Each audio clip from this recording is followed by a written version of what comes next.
Hi friends. So நாம் இன்றைக்கு என்ன பார்க்க போகிறோம்னு சொன்னால் constraint சம்மந்தமாக தான் பார்க்க போகிறோம். ஸோ constraint என்று சொல்லிக்கிட்டவா இது ஒரு ஸ்பெஷலான காலம். ஸோ இதில் சில பிஹேவியர்ஸ் இருக்கும் சரிங்களா. ஸோ நம்ம ஆல்ரெடி பார்த்த ப்ரைமரி கீங்கிறது ஒரு constraint. அதே மாதிரி not null, அதே மாதிரி யூனிக், அதே மாதிரி foreign key, check default, அதே மாதிரி create index, இதை மாதிரியான நிறைய constraints வந்துட்டு இருக்குது. ஸோ நாம் அதைத்தான் ஒவ்வொன்றா நம்ம பார்க்க போகிறோம். ஸோ இந்த வீடியோவில் நாம் எதை பற்றி பார்க்க போகிறோம்னா யூனிக் constraints எப்படி க்ரியேட் பண்ணுறது, அல்லது நீங்கள் ஒரு க்ரியேட் பண்ண ஒரு டேபிளில் ஒரு காலம் யூனிக்காக இருக்காக இருந்தால், இப்போ யூனிக்னு சொல்லும்போது யூனிக் constraintனு சொல்லக்கிட்டவா நம்ம க்ரியேட் பண்ணுற அந்த காலமில் ஒரு டேட்டா ஒரு தரம் தான் வரலாம். ஸோ இன்னொரு தரம் அது டூப்ளிகேட் ஆகக்கூடாது. இப்போ உதாரணமாக நாம் ஒரு யூசர் க்ரியேட் பண்ணுற வைங்களேன், ஒரு டேபிளில் யூசர்ஸ் க்ரியேட் பண்ணும்போது இமெயில் வந்துட்டு ஒரு யூசர் யூஸ் பண்ண இமெயில் அட்ரஸை இன்னொரு யூசர் யூஸ் பண்ணக்கூடாதுன்னு சொன்னால் நம்ம அந்த இடத்த யூனிக் வந்துட்டு கொடுத்துருந்தோமா இருந்தால் இன்னொரு யூசர் வந்துட்டு அதை யூஸ் பண்ண இல்லாமல் போயிடும் சரிங்களா. அதே மாதிரியான ஒன்று தான் இந்த ப்ரைமரி கீயும். பட் ப்ரைமரி கீ வந்துட்டு என்ன டிஃப்ரெண்ட்னு பார்த்தீங்கன்னா ப்ரைமரி கீ இந்த நாட் நல் அதே மாதிரி யூனிக்னு சொல்கிற ரெண்டு கன்ஸ்ட்ரைண்ட்டை கம்பைன் சரிங்களா. ஸோ அது ரெண்டு பிஹேவியர்ஸையும் கொண்டிருக்கும். அதாவது நல் வேல்யூஸும் அக்செப்ட் பண்ணாது, அதே சமயத்தில் என்டர் பண்ணுற வேல்யூஸ் யூனிக்காகவும் இருக்கணும்னு சொல்லி. பட் நாம் இந்த வீடியோவில் யூனிக் பற்றி தான் நம்ம பார்க்க போகிறோம். ஸோ ஃபர்ஸ்ட்டுக்கு நம்ம என்ன செய்வோம், இந்த டேபிளை நம்ம ஃபர்ஸ்ட்டுக்கு ட்ராப் பண்ணுவோம் சரிங்களா. ஸோ ட்ராப் டேபிள் கோர்ஸ் பாருங்கள், நான் இந்த டேட்டா பேஸை செலக்ட் பண்ணிக்கிறேன். இப்போ எக்ஸிக்யூட் பண்ணுறேன்னு பாருங்கள், டேபிள் ட்ராப் ஆகிடுது. நான் ரீஃப்ரெஷ் பண்ணுறேன், இங்கே எந்த ஒரு டேபிளுமே நமக்கு டிஸ்பிளே ஆகலை. ஸோ நான் இப்போ என்ன செய்கிறேன்னு பாருங்கள், ஒரு டேபிள் ஒன்று க்ரியேட் பண்ணுறேன். ஸோ க்ரியேட் டேபிளோட நேம் வந்துட்டு கோர்ஸ் சரிங்களா. ஸோ இதில் வந்துட்டு நான் ஆட் பண்ணுறேன் வந்துட்டு ஓகே. ஸோ இதில் வந்துட்டு நான் ஆட் பண்ணக்கூடிய வேல்யூஸை பார்த்தீங்களா இருந்தால் ஐடி, அதாவது course ID underscore ID integer data type, இது வந்துட்டு ப்ரைமரி கீ. ஸோ நம்ம ஆல்ரெடி பார்த்துருந்தோம் ப்ரைமரி கீ எப்படி கொடுக்குறது, ப்ரைமரி கீ கன்ஸ்ட்ரைண்ட் எப்படி க்ரியேட் பண்ணுறதுங்கிற சம்மந்தமாக நம்ம பார்த்துருந்தோம். ஸோ நம்ம இங்கே ப்ரைமரி கீ கொடுத்து விட்டோம். ஸோ அடுத்தது என்ன செய்ய போகிறேன்னு பாருங்கள், கோர்ஸ்ட்டு நேம். இந்த நேம் வந்துக்கிட்டு எனக்கு யூனிக்காக இருக்கணும் சரிங்களா. அதாவது ஒரு நேம் நான் கொடுத்துருந்தேன்டா ஒரு கோர்ஸுக்கு, அதே நேமில் இன்னொரு கோர்ஸ் க்ரியேட் பண்ணக்கூடாதுங்கிறது தான் இதில் இருக்கிற பேசிக்கான ரூல். நான் அப்போ டேட்டா டைப் கொடுக்கேன் வாட்சா. ஸோ நமக்கு தெரியும் வாட்சாங்கிறது நம்ம டெக்ஸ்ட்டை ஸ்டோர் பண்ணுறதுக்கு யூஸ் பண்ணுற உண்டு. ஸோ இது இப்படியே நம்ம கொடுத்துக்குவோம், நம்ம ஆரம்பத்தில் கொடுத்த மாதிரி. அதே மாதிரி கோர்ஸ்ட duration. So flat data type கொடுத்துக்கிட்டேன் சரிங்களா. ஸோ நீங்கள் ஒரு டேபிள் க்ரியேட் பண்ணும்போதே ஒரு யூனிக் வந்துட்டு நீங்கள் ஆட் பண்ண போகிறீங்களா இருந்தால் உங்கள்கிட்ட நீங்கள் எந்த காலமில் கொடுக்க போகிறீங்களோ அந்த காலமுக்கு டேட்டா டைப்புக்கு பிறகு நீங்கள் என்ன செய்யலாம், நீங்கள் அந்த கன்ஸ்ட்ரைண்ட்டை நேமை நீங்கள் கொடுத்துக்கலாம். ஸோ அப்போ நான் இங்கே என்ன செய்கிறேன், யூனிக் அப்படின்னு சொல்லி கொடுத்து விட்டேன் சரிங்களா. ஸோ கொடுத்து விட்டுட்டு இதை நான் எக்ஸிக்யூட் பண்ணனாக இருந்தால் இப்போ பாருங்கள், நான் எக்ஸிக்யூட் பண்ணுறேன்.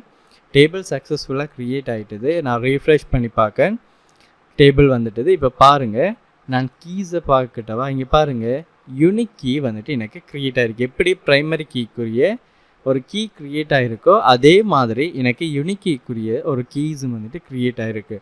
ஸோ அப்போது இந்த ஸ்பெசிஃபிக்கான கொலமுக்கு, அதாவது நான் எந்த கொலமை இங்கே யூனிக்காக கொடுத்துருக்கனோ அந்த கொலமுக்கு நம்ம டேட்டா இன்சர்ட் பண்ணும்போது அதே நேமில் இன்னொரு டேட்டா இன்சர்ட் பண்ண விடாது.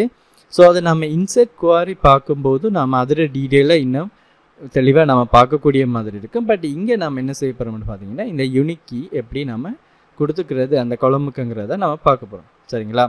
ஸோ நான் இங்கே என்ன செய்துட்டேன், அதை நான் ஆட் பண்ணிட்டேன்.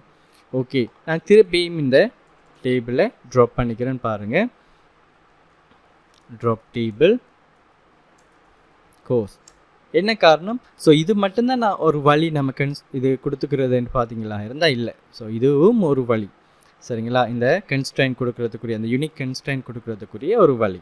நான் இப்போ இதை ட்ராப் பண்ணிவிட்டு அடுத்த வழியை நான் உங்களுக்கு காட்டுறேன்னு பாருங்கள். நான் இதை காப்பி பேஸ்ட் பண்ணுறேன், திருப்பி கீழே காப்பி பேஸ்ட் பண்ணிவிட்டு இந்த இடத்த நீங்கள் யூனிக் கொடுக்கலைன்னு சொன்னால் சரிங்களா? இந்த இடத்த நீங்கள் யூனிக் கொடுக்கலைன்னு சொன்னால் நீங்கள் கீழே என்ன செய்துக்கலாம், உங்களுக்கு விரும்பிய மாதிரியான ஒரு நேம். நான் இப்போ இந்த டேபிளை ரீஃப்ரெஷ் பண்ணுறேன்னு பாருங்கள், நான் ட்ராப் பண்ணதும் அந்த டேபிள் அங்கேருந்து போயிட்டுது. ஸோ இப்போ பாருங்கள், நீங்கள் விரும்பிய நேமில் நீங்கள் கொடுத்துக்கலாம். இப்போ நம்ம கன்ஸ்ட்ரைன்ட்னு சொல்லக்கிட்டவா நாம் ஸ்பெசிஃபிக்காக நேம் கொடுத்தும் நம்ம க்ரியேட் பண்ணலாம். அதைத்தான் நம்ம இங்கே பார்க்க போகிறோம். ஸோ நம்ம ஒன்றுக்கு மேற்பட்ட காலம்ஸ் இருந்தாலும் இந்த கன்ஸ்ட்ரைன்ட் நம்ம இப்படி டிஃபைன் பண்ணி கொடுக்குறதன் மூலமாக நம்மளால் க்ரியேட் பண்ணிக்கக்கூடிய மாதிரி இருக்கும். ஸோ உதாரணமாக பாருங்கள், இன்னொரு காலம் ஒன்று க்ரியேட் பண்ணுறேன், கோர்ஸ் QA, சரிங்களா? இல்லாட்டி QR கோட் வந்துட்டு இதை வந்துட்டு வாட்சா ஒரு 100 பாருங்கள். ஸோ QR கோடு ஒன்று வந்துட்டு இதுக்கு இந்த கோர்ஸுக்குன்னு சொல்லி நான் ஜென்ரேட் பண்ணுறேன்னா அதுவும் கண்டிப்பாக யூனிக்காக இருக்கணும்ன்ட்டு நமக்கு தெரியும். ஸோ இப்போ நான் என்ன செய்கிறேன்னு பாருங்கள், இங்கே கன்ஸ்ட்ரைன்ட், சரிங்களா? கன்ஸ்ட்ரைன்ட்னு சொல்லி கொடுத்துட்டேன். நான் இப்போ இங்கே நேம் ஒன்று கொடுக்கணும் வந்துட்டு, அப்போ நான்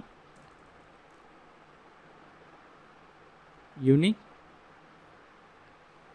கோர்ஸ்ன்னு சொல்லி கொடுத்துட்டு இங்கே கோர்ஸ்ன்னு சொல்லி கொடுப்பேன்.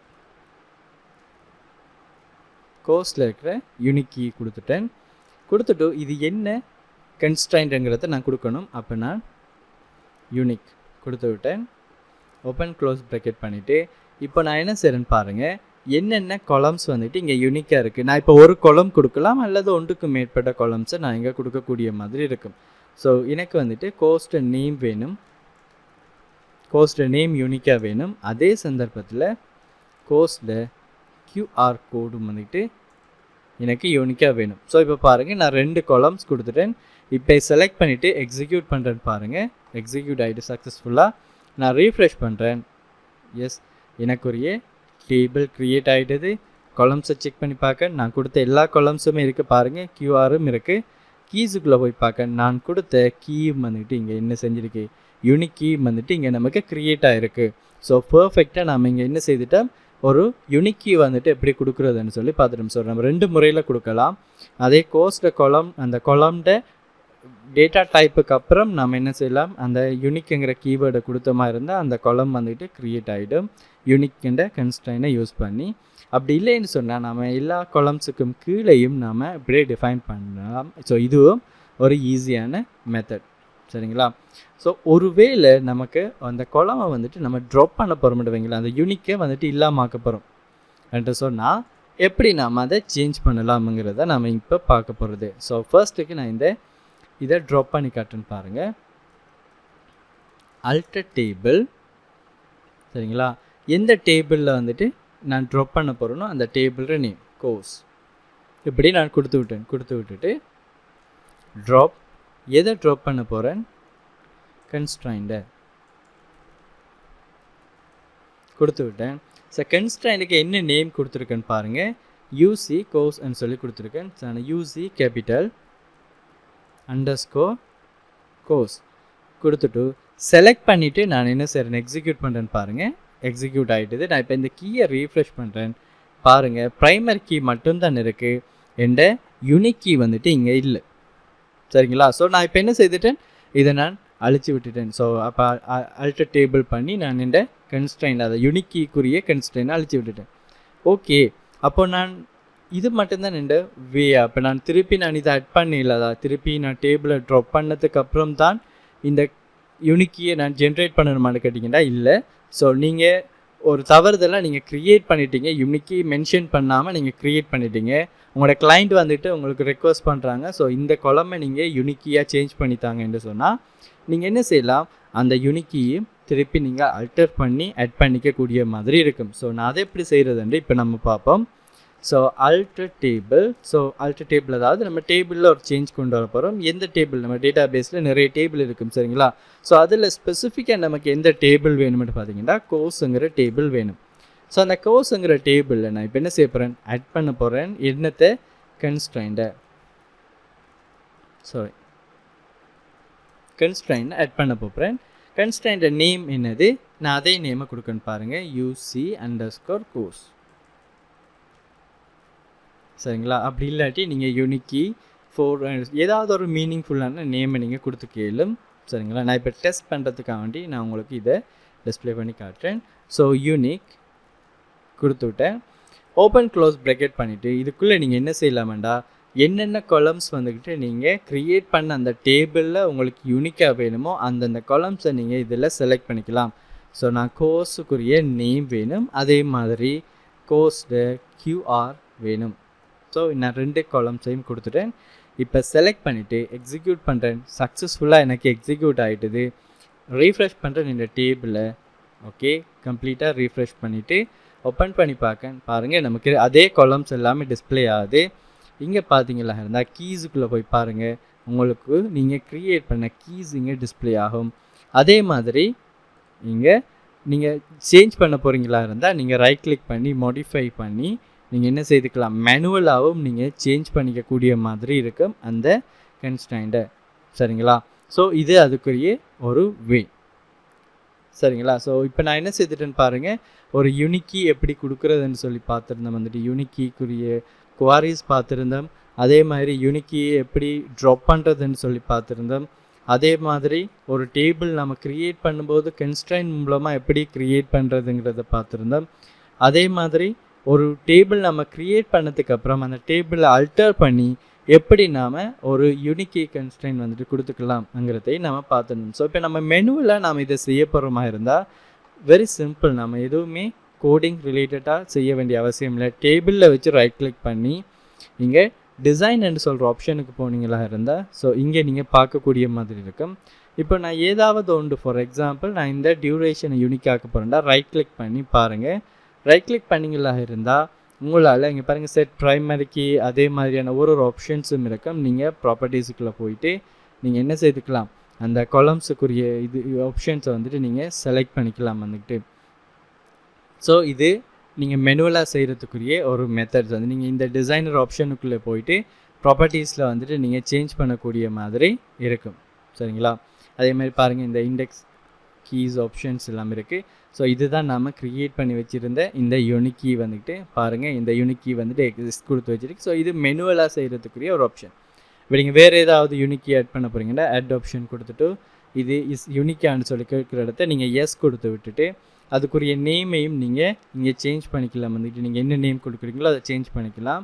அல்லது நீங்கள் அழிக்க போகிறீங்களா இருந்தால் அதை செலக்ட் பண்ணிவிட்டு நீங்கள் டிலீட் பண்ணலாம். இப்போ நம்ம ட்ராப் கன்ஸ்ட்ரைண்ட் கொடுத்து நம்ம செய்திருந்தோம் இல்லைங்களா. ஸோ அதை நம்ம அழிக்கிறீண்டா கூட இங்கே வச்சு ரைட் கிளிக் பண்ணி இதில் வச்சு டிலீட் பண்ணியும் செய்துக்கலாம். ஸோ செய்ததுக்கப்புறம் நம்ம ரைட் கிளிக் பண்ணி சேவ் கொடுத்த மாதிரி இருந்தால் நம்ம என்னென்ன சேஞ்சஸ் பண்ணமோ அவ்வளோ சேஞ்சஸும் இதில் அப்ளை ஆகிடும். ஸோ நம்ம குவாரி யூஸ் பண்ணி எப்படி கோடிங்ஸ் எழுதலாம் என்றும் பார்த்துருந்தோம். ஸோ குவாரி யூஸ் பண்ணி எப்படி டேபிள் க்ரியேட் பண்ணலாம், அந்த டேபிளில் இருக்கிற காலம்ஸ் ஆட் பண்ணுறது, அதே மாதிரி கன்ஸ்ட்ரைன்ட்ஸ் யூனிக்கிக்குரியது எல்லாமே பார்த்துருந்தோம். அதே மாதிரி மெனுவலாகவும் நம்ம செய்கிறதா இருந்தால் அந்த டேபிளில் வச்சு ரைட் கிளிக் பண்ணி டிசைன் அண்ட் ஆப்ஷனுக்குள்ளே போய் நம்ம செய்யக்கூடிய மாதிரி இருக்கும். ஸோ நீங்களும் ப்ராக்டிஸ் பண்ணி பாருங்கள். நெக்ஸ்ட் வீடியோவில் அடுத்த கன்ஸ்ட்ரைன்ட் சம்மந்தமாக நம்ம பார்ப்போம். தேங்க்யூ ஃபார் வாட்சிங்.